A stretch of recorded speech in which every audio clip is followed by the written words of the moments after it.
સુરતમાં વધુ એક સામૂહિક આપઘાતના પ્રયાસની હચમચાવતી ઘટના સામે આવી છે. સુરત રેલવે સ્ટેશન ખાતે બે બાળકો સાથે માતા દ્વારા સામૂહિક આપઘાતનો પ્રયાસ કરાયો. માલગાડી ફરી વળતા માતાનું કમકમાટી ભર્યું મોત નીપજ્યું. બંને બાળકો ગંભીર રીતે ઇજાગ્રસ્ત થયા. બે બાળકો સાથે એક 27 વર્ષીય મહિલા આપઘાતના ઈરાદે સુરત રેલવે સ્ટેશન પહોંચી હતી.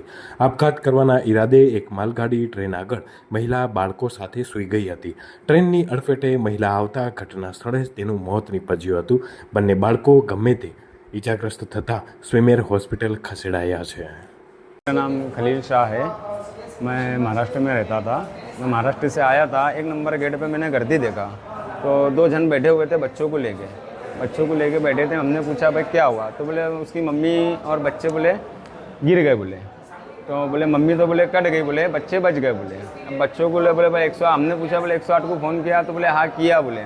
मिल गया आधा घंटा हो गया, आप 108 क्यों नहीं आई? हमने फ़ोन किया तो बोले 108 कंट्रोल रूम ने बोला कि बोले भाई हमारे पास में कोई फ़ोन आया नहीं, हमारे पास में कोई रिकॉर्ड है नहीं।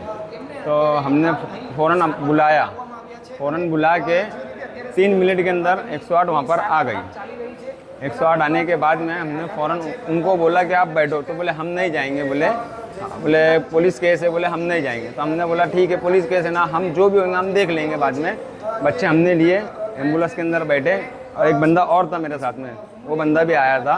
यहाँ पर आने के बाद में फ़ौरन ट्रीटमेंट डॉक्टर लोगों ने चालू किए। चालू करने के बाद में फिर वो जो साथ में जो बंदा आया था वो चला गया, मैं रुका हुआ था।